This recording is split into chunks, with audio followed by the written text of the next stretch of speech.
The morning sun cast long shadows through the stained glass windows of St. Catherine's Church, painting the marble floor in fractured colors. Emma Rodriguez stood in the bride's chamber, staring at her reflection in the full-length mirror. The ivory wedding gown hugged her slender frame, its delicate lace seeming to mock the heaviness in her heart. At 24, she had imagined her wedding day countless times during her years at art school, but never like this. Never as a transaction to save her family from financial ruin. Her father's restaurant, a beloved neighborhood establishment for 3 generations, had fallen into crippling debt. When Judge Theodore Blackwell made his proposition, offering to clear all debts in exchange for Emma's hand in marriage, her parents had accepted before she could protest. Theodore Blackwell was not just any judge. He was the man who had sent corrupt politicians to prison, who had dismantled criminal empires with his relentless verdicts, who showed no mercy in his courtroom. The newspapers called him the Iron Judge. Those who knew him personally called him unreachable. Emma's hands trembled as she adjusted her veil. Through the thin fabric, she could see her mother fussing with the flowers, her face a mixture of relief and guilt. The debt would be erased, but at what cost? Emma swallowed the tears threatening to fall. She had begged for another solution, pleaded for time to find work, to help rebuild the business herself. But her father's pride had crumbled, and her mother's desperation had won. The church bells began their heavy toll, each chime feeling like a countdown to imprisonment. Emma took one last look at herself, at the girl who had dreamed of painting in Paris, of opening her own gallery, of marrying for love. That girl was about to disappear. The ceremony was a blur of cold formality. The church was filled with Theodore's colleagues, legal professionals in expensive suits, their faces impassive as they witnessed the union. Emma's side held her small family and a handful of friends, all wearing expressions of pity that made her stomach turn. As she walked down the aisle, she saw him waiting at the altar. Judge Theodore Blackwell stood tall and rigid, his broad shoulders filling out a black suit that looked more appropriate for a funeral than a wedding. His dark hair was streaked with silver at the temples, his jawline sharp and unforgiving. When Emma finally reached him and looked up, she met eyes of deep gray that held no warmth, no anticipation, no joy. They assessed her with the same detachment he might use to review evidence in a case. The priest's words washed over her like distant echoes. She heard herself speak the vows, heard Theodore's deep voice respond with mechanical precision. When he lifted her veil to seal their union with a kiss, his lips barely brushed hers, cold and perfunctory. The congregation applauded politely, but the sound felt hollow in the vast space. At the reception, Emma felt like a ghost drifting through her own wedding. Theodore moved through the crowd with practiced efficiency, shaking hands with judges and attorneys, discussing cases and legislation as if this were a professional conference rather than a celebration. Emma stood beside him, introduced as "my wife," in a tone that carried no possessiveness, no affection, just fact. A group of women, wives of Theodore's colleagues, approached Emma with painted smiles. "How fortunate you are," one said, her diamond earrings catching the light. "Judge Blackwell is such an influential man." Another woman leaned in closer, her perfume overwhelming. "Though I must say, dear, you look terribly young. I do hope you understand what you're getting into. Theodore is not an easy man." Emma forced a smile, her nails digging into her palms beneath her bouquet. "I'm stronger than I look," she replied quietly, meeting the woman's eyes with unexpected steadiness. The woman blinked, surprised, before retreating with a tight smile. As evening fell, Theodore's driver brought the black luxury sedan around. Emma climbed in, the weight of her dress pulling at her shoulders. Theodore entered from the other side, immediately pulling out his phone to check messages. They drove in complete silence through the city streets, away from the lights and life, toward the outskirts where old money lived behind tall gates and ancient trees. The Blackwell estate emerged from the darkness like something from a Gothic novel. Stone walls rose 3 stories high, ivy climbing the facade in twisted patterns. Wrought iron gates swung open automatically, and the car crunched along a gravel drive lined with bare trees. Emma's breath caught in her throat. This was not a home. This was a fortress. Inside, The house was exactly as she feared. Grand, immaculate, and utterly devoid of warmth. The foyer's marble floors gleamed under a crystal chandelier. Original oil paintings hung on walls painted in deep burgundy and navy. Everything spoke of wealth and taste, but nothing spoke of life, of family, of love. A woman in a crisp uniform appeared from a side door. "This is Mrs. Patterson, the head of household staff," Theodore said, his voice echoing in the cavernous space. "She will show you to your room and explain the household rules." "My room?" Emma's voice came out smaller than she intended. Theodore turned to face her fully for the first time since they had left the church. "I maintain a separate bedroom. I work late hours and rise early. I prefer not to be disturbed." His tone was matter-of-fact, as if discussing a business arrangement. "Mrs. Patterson will provide you with a schedule. Meals are at specific times. I expect punctuality." Emma felt something crack inside her chest, but she lifted her chin. "And what if I have my own schedule to keep?" Theodore's eyes narrowed slightly, the first real reaction she had seen from him. "You are mistress of this house now, but I expect order and routine. We will discuss your role tomorrow." He glanced at his watch. "It's late. Mrs. Patterson will attend to you." Before Emma could respond, he turned and walked away, his footsteps fading down a corridor that seemed to swallow him into darkness. Emma stood frozen, the enormity of her new reality crashing over her like a wave. Mrs. Patterson cleared her throat gently. "If you'll follow me, Mrs. Blackwell." The title sounded foreign, wrong. Emma followed the older woman up a sweeping staircase, down another long hallway lined with portraits of stern-faced Blackwell ancestors. Her room was beautiful in its coldness, all white linens and pale blue walls, antique furniture that looked too precious to touch. A large window overlooked the dark gardens below. "The judge rises at 5:30, Mrs. Patterson explained, her voice kind but formal. "Breakfast is at 6. Lunch at noon. Dinner at 7 sharp. He dislikes disruptions to his schedule. The staff knows not to enter his study without permission. You would be wise to respect the same boundaries." Emma nodded numbly, barely hearing the words. When Mrs. Patterson finally left her alone, she walked to the window and pressed her forehead against the cool glass. In the reflection, she saw a stranger in a wedding gown, trapped in a beautiful cage. She thought of her small apartment near campus, walls covered in her paintings, the freedom to create whenever inspiration struck. She thought of her friends, of coffee shop conversations about art and dreams and possibilities. All of that felt like another lifetime now.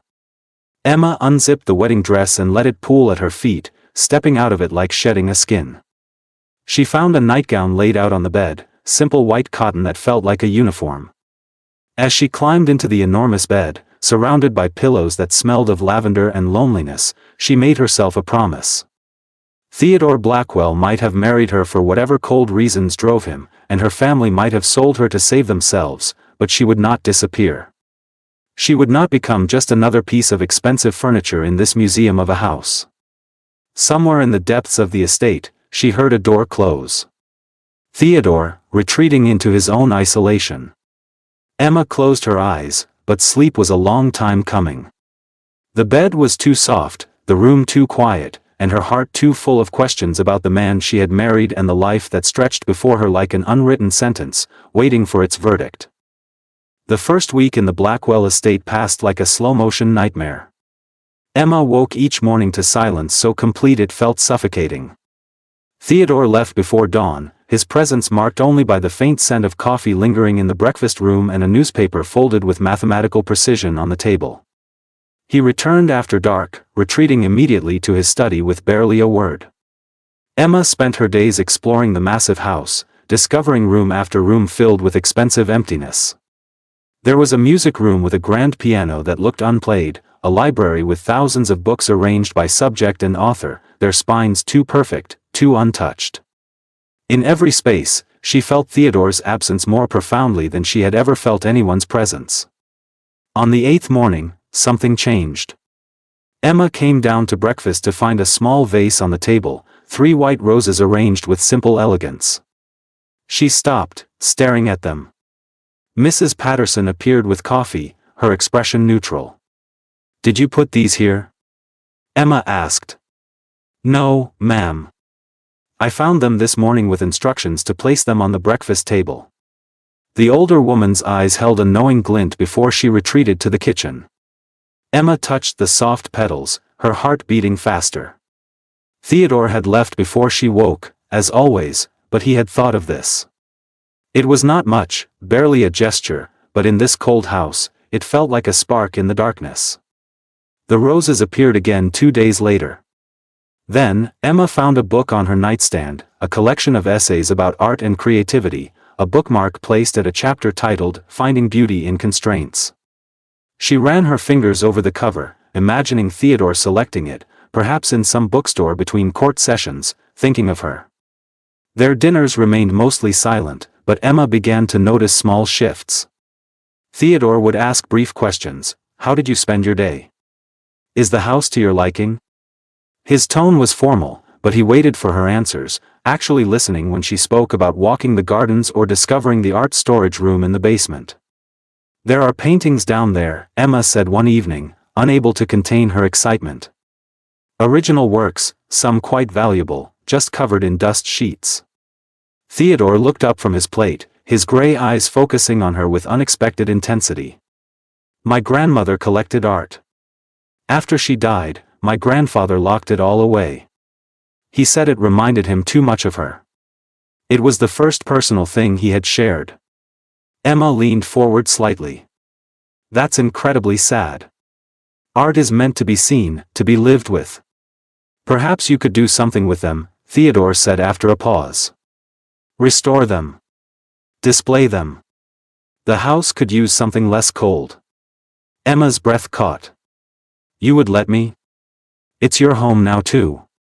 He said it simply, but the words carried weight. Then, as if uncomfortable with the intimacy of the moment, he returned his attention to his meal. The following week, Theodore informed her they would attend a judicial gala. "It's expected," he explained. "Many colleagues will be there with their spouses." The night of the event, Emma dressed carefully in a deep emerald gown that brought out the warmth in her brown eyes. When she descended the stairs, Theodore was waiting in the foyer. He looked up, and for just a moment, something flickered in his expression, surprise, perhaps appreciation, before his mask returned. "You look appropriate," he said, which was as close to a compliment as he had ever given. The gala was held in a historic hotel ballroom, all glittering chandeliers and champagne fountains. Emma felt the weight of curious stares as they entered. She knew what people saw: the young wife, the mysterious rushed marriage, the age difference. Theodore's hand rested formally at the small of her back as he guided her through the crowd, introducing her to judges and their spouses with clinical efficiency. A group of women drew Emma aside while Theodore was engaged in conversation with a Supreme Court justice. They were elegant, polished, their jewelry probably worth more than her father's entire restaurant. "So tell us," one woman said, her smile not reaching her eyes. "How did you manage to catch Theodore Blackwell? We all thought he was married to his work." Another laughed, the sound sharp. "She's half his age, Margaret. I think we know how she caught him." The words stung like a slap. Emma felt heat rise in her cheeks, her hands trembling slightly as she held her champagne glass. Before she could formulate a response, a third woman leaned in, her voice dropping to a stage whisper that others could clearly hear. "I give it 6 months. Theodore has no patience for frivolous things, and she looks like the type who will want attention, affection, all those tiresome emotional needs." The small group tittered with laughter. Emma's vision blurred slightly, humiliation burning through her. She opened her mouth, not sure what she would say, when a deep voice cut through the noise. "I suggest you redirect your conversation to topics that don't involve my wife." Theodore had appeared at Emma's side, his presence commanding immediate silence.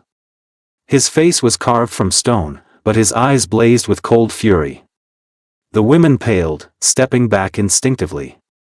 "Judge Blackwell, we were just," Margaret began. You were just leaving, Theodore interrupted, his voice low and dangerous. And in the future, you would do well to remember that Emma is not a subject for your gossip or your cruelty. She has more grace in her smallest gesture than any of you possess in your entirety. The women scattered like birds before a storm. Emma stood frozen, her heart pounding. Theodore turned to her, his hand finding hers and squeezing gently. It was the first time he had held her hand since their wedding day. "Are you all right?" he asked, his voice softer now, meant only for her. Emma nodded, not trusting her voice. The public defense, the way he had stood up for her, the genuine concern in his eyes, it was more than she had dared hope for. They left the gala early. In the car, silence stretched between them, but it was different now, charged with something neither of them knew how to name. When they arrived home, Theodore walked Emma to her door, something he had never done before. "What they said was inexcusable," he said, his jaw tight. "You deserve better than that. Better than all of this, probably." Emma looked up at him, seeing past the stern judge for the first time, glimpsing the man underneath. "Why did you marry me, Theodore?" "Really?" He was quiet for so long she thought he wouldn't answer. "Then, I told myself it was practical. Your family needed help. I needed a wife for social appearances. But the truth is more complicated." He met her eyes.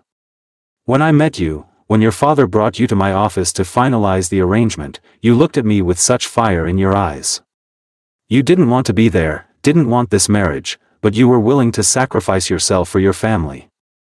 That kind of strength is rare. You wanted someone strong enough to endure you," Emma said, understanding dawning. A ghost of a smile touched his lips. "Perhaps. Or perhaps I hoped someone strong enough might change me." The confession hung in the air between them. Emma reached out, her hand touching his chest, feeling his heartbeat through the expensive fabric of his shirt. "I'm not giving up on you, Theodore. On us." His hand covered hers, warm and steady. For a moment, they stood like that, two people trapped in an arrangement not of their choosing, finding unexpected connection. Then Theodore leaned down slowly, giving her time to pull away. When she didn't, his lips met hers in a kiss that was nothing like their wedding day. This kiss was tentative, questioning, real. When they parted, Theodore's eyes held something Emma had never seen there before: vulnerability. "I don't know how to do this," he admitted. "I've spent so long building walls." "Then we'll take them down one brick at a time," Emma whispered. Over the following weeks, those walls began to crumble. Theodore started coming home earlier, joining Emma in the library where she was cataloging his grandmother's art collection. They would sit in companionable silence, Emma sketching restoration plans while Theodore read case files. Sometimes, their hands would brush as they reached for the same book, and the contact would linger. One evening, Emma convinced him to let her cook instead of having Mrs. Patterson prepare dinner. They sat at the small kitchen table instead of the formal dining room, eating pasta Emma had made while Theodore, awkward but willing, had chopped vegetables. He told her about a difficult case, and she listened, asking questions that showed she understood the ethical complexities he faced. "You should have been a lawyer," he said, impressed by her insights. "I considered it once," Emma admitted. "But art called to me more. There's something about creating beauty that feels like making the world better in a different way." Theodore looked at her for a long moment. "You do make things better. This house has changed since you arrived." "I've changed." "You're not as frightening as everyone thinks," Emma teased gently. "Only because you refuse to be frightened." Their relationship deepened with each passing day, moving from formal coexistence to genuine friendship to something more. Theodore began sharing pieces of his past: the failed engagement years ago to a woman who had wanted only his money and status, the betrayal that had frozen his heart, the decision to never risk that pain again. "Until you," he said one night as they walked through the garden under a full moon. "You were supposed to be just an arrangement, Emma. But you've become everything." Emma stopped walking, turning to face him. In the moonlight, his features were softer, more open than she had ever seen them. "Show me," she whispered. Theodore pulled her close, his kiss deep and full of all the things he struggled to say. When he lifted her into his arms and carried her inside, Emma knew that this night would be different from all the others. This would not be obligation or duty, but choice, connection, and the beginning of real love. The morning sun streamed through the bedroom windows, warming Emma's skin as she slowly opened her eyes. For the first time since arriving at the Blackwell estate, she woke not to emptiness but to Theodore's presence beside her. He lay on his side, still asleep, his face peaceful in a way she had never witnessed. The harsh lines that usually marked his features had softened, making him look younger, almost vulnerable. Emma carefully traced her finger along his jaw, marveling at how much had changed between them. Theodore's eyes opened at her touch, and instead of the cold assessment she had once received, she saw warmth, genuine affection, and something deeper that made her heart skip. "Good morning," he said, his voice rough with sleep. He caught her hand and pressed a kiss to her palm. "I should have been up an hour ago. I have a case review at 9. "The world won't end if Judge Blackwell is late for once," Emma murmured, nestling closer to him. Theodore wrapped his arms around her, holding her as if she were something precious. "You're a terrible influence on my punctuality. Someone needs to remind you that life exists outside the courtroom." They lay there for a while longer, wrapped in each other and the comfortable silence of two people who no longer needed to fill every moment with words. When Theodore finally rose to prepare for work, he paused at the bedroom door, looking back at Emma with an expression that spoke volumes. "Tonight, let's have dinner in the garden," he suggested. "Just the two of us. No formality, no schedule." Emma's smile lit up the room. "I'd love that." After Theodore left, Emma spent the morning in the art storage room, carefully cleaning and cataloging paintings. She had discovered several remarkable pieces, including a stunning landscape by a lesser-known impressionist and a series of portraits that captured the warmth Theodore's grandmother must have brought to this house. Emma was determined to restore that warmth, to transform the cold museum into a real home. Mrs. Patterson appeared in the doorway with a knowing smile. "Mrs. Blackwell, you have a visitor. Your mother is in the front parlor." Emma's stomach tightened. She hadn't seen her mother since the wedding, and she wasn't sure she was ready for this conversation. Taking a deep breath, she cleaned her hands and made her way to the parlor. Her mother sat perched on the edge of an antique chair, her designer handbag clutched in her lap. She looked around the room with barely concealed appreciation for the obvious wealth surrounding her. "Emma, darling," her mother said, rising to embrace her. The gesture felt calculated rather than warm. "You look well. Marriage clearly agrees with you." "What are you doing here, Mother?"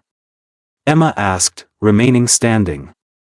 Her mother's expression shifted, becoming more businesslike. "I wanted to check on you, of course. And to discuss a small matter. Your father and I were thinking that now that you're settled here, perhaps Judge Blackwell might be willing to invest in expanding the restaurant. With his connections and resources, we could open several more locations. It would be a wonderful family business." The words hit Emma like cold water. "You want me to ask Theodore for money?" "Not ask, dear.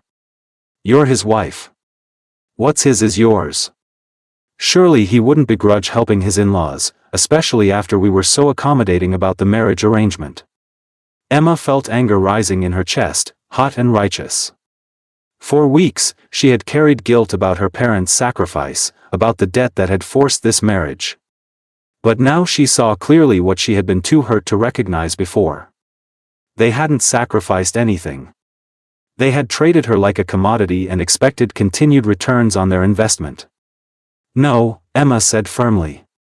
Her mother blinked. "Excuse me?" "I said no. I won't ask Theodore for money. This marriage was supposed to clear your debts, and it did. That was the agreement. I won't use my relationship with my husband as a business opportunity for you.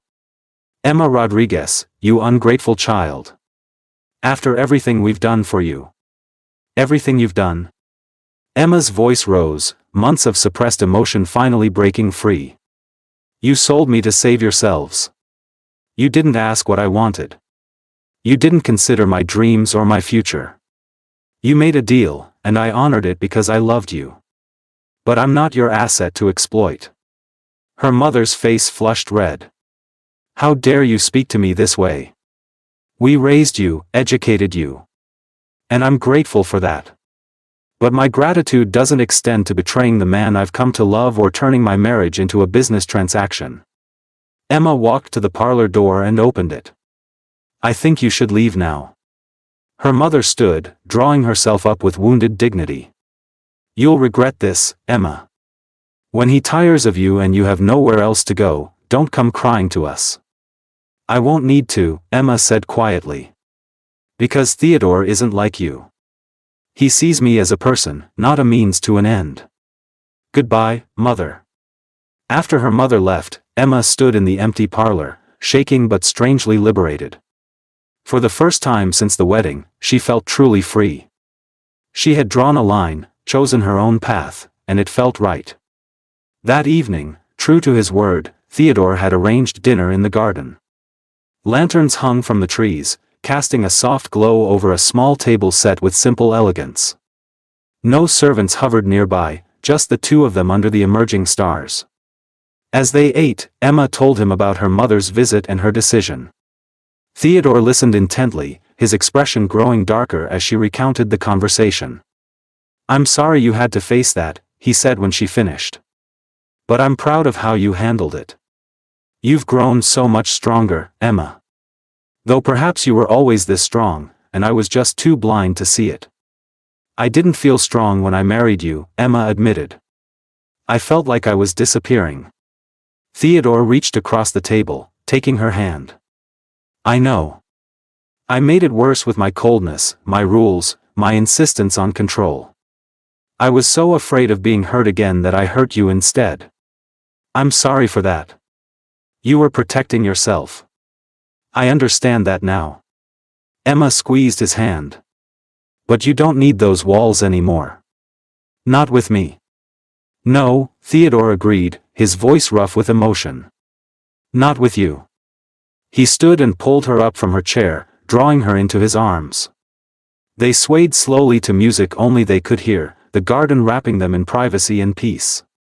I need to tell you something, Theodore said after a while.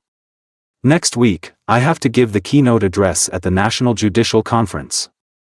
It's a significant event, attended by judges and legal scholars from across the country. I want you there with me. Not as an obligation, but because I want to share that part of my life with you. Of course I'll be there, Emma said, looking up at him. There's more. Theodore's arms tightened around her. I plan to speak about something I've never publicly discussed, how love and compassion should inform justice, not contradict it. And I'm going to tell them that I learned that from my wife. Tears sprang to Emma's eyes. Theodore, you don't have to. I want to. You've changed me, Emma. You've shown me that strength and tenderness aren't opposites, that power without compassion is just cruelty. I've spent my career being the iron judge, but you've taught me that even iron can be forged into something beautiful. The conference was held in a grand hotel in the city, with hundreds of legal professionals filling the auditorium. Emma sat in the front row, her heart pounding as Theodore took the stage. He looked commanding in his dark suit, every inch the respected judge, but when his eyes found hers, she saw the man who had held her in the garden, who had slowly learned to open his heart.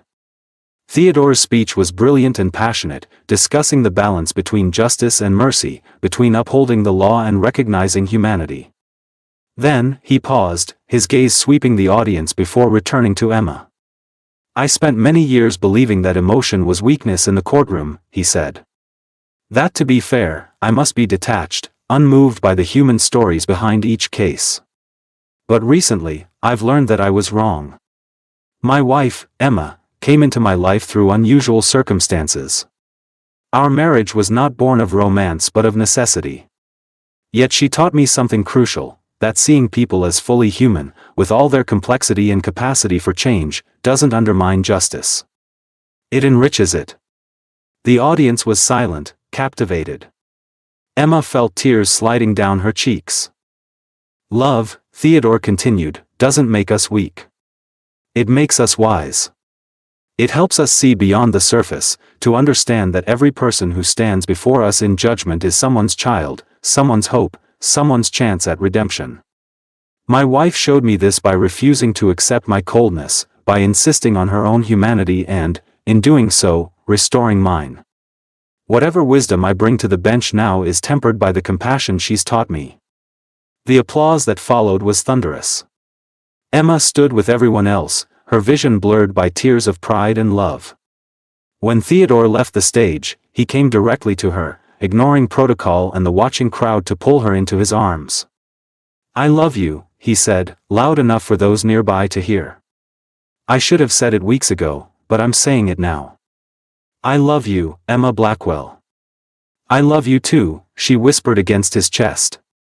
The months that followed were transformative. The Blackwell estate became a home, filled with the art Emma had restored and her own paintings that began to grace the walls. She opened a small gallery in town, showcasing emerging artists, and Theodore attended every opening, proud and supportive.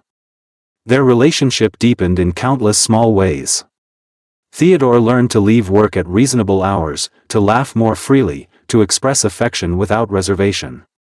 Emma discovered her own strength, pursuing her passions while building a partnership based on mutual respect and genuine love. One evening, nearly a year after their wedding, they sat together in the library. Emma was sketching while Theodore read, his hand resting on her knee in casual intimacy. She set down her pencil and placed her hand over his, feeling the warmth of his skin. "Theodore, I have something to tell you." He looked up, immediately attentive to the serious tone in her voice. "What is it?" Emma smiled, taking his hand and placing it on her stomach. "We're going to have a baby." Theodore's eyes widened, his mouth opening in shock. Then, slowly, a smile spread across his face, transforming his features with pure joy. "A baby? Emma, are you sure? The doctor confirmed it this morning. We're having a baby." Theodore pulled her into his arms, holding her carefully, as if she had suddenly become fragile. "I never thought I would have this," he said, his voice breaking slightly. "A family. Real happiness. I thought I had closed myself off from it forever." "You just needed someone stubborn enough not to give up on you," Emma teased gently. "I needed you," Theodore corrected, kissing her forehead, her cheeks, her lips. "Only you." Epilogue, 3 years later. The Blackwell estate hummed with life on a bright Saturday afternoon. Emma stood in the garden, watching Theodore chase their 2-year-old daughter, Sophia, between the flower beds. The little girl's laughter rang out like music, her dark curls bouncing as she ran on unsteady legs. "Papa, catch me." Sophia squealed with delight. Theodore scooped her up, spinning her around as she giggled. The stern judge who had once terrified courtrooms now wore grass stains on his jeans and had flower petals in his hair, completely undone by his daughter's smile. Emma's hand rested on her rounded belly, where their second child grew. She had never imagined, on that cold wedding day 3 years ago, that such happiness was possible. The forced marriage that had felt like a prison sentence had become the greatest gift of her life. Mrs. Patterson appeared on the terrace with lemonade, smiling at the scene. The household staff had become like family, warming along with the house itself. The estate hosted regular dinners now, filled with Emma's artist friends and Theodore's colleagues, a true home rather than a showpiece. Theodore carried Sophia over to Emma, the little girl reaching for her mother. "Mama, baby?" "Yes, sweetheart. Your little brother or sister is in there," Emma said, guiding Sophia's tiny hand to her belly. Theodore wrapped his arms around both of them, his family, his heart. "I never thanked you properly," he said to Emma. "For what?" "For not giving up. For seeing past my walls. For teaching me that love isn't a weakness to be feared but a strength to be embraced." He kissed her softly. "You saved me, Emma." "We saved each other," Emma corrected, leaning into his embrace. As the sun set over the garden they had planted together, filling the world with golden light, Theodore held his wife and daughter close. The judge who had once believed he was incapable of love had learned the most important verdict of all: that the heart, no matter how frozen, can always be thawed by patience, courage, and the transformative power of true love. The mansion that had once been a prison had become a sanctuary. The marriage born of necessity had blossomed into a partnership of choice.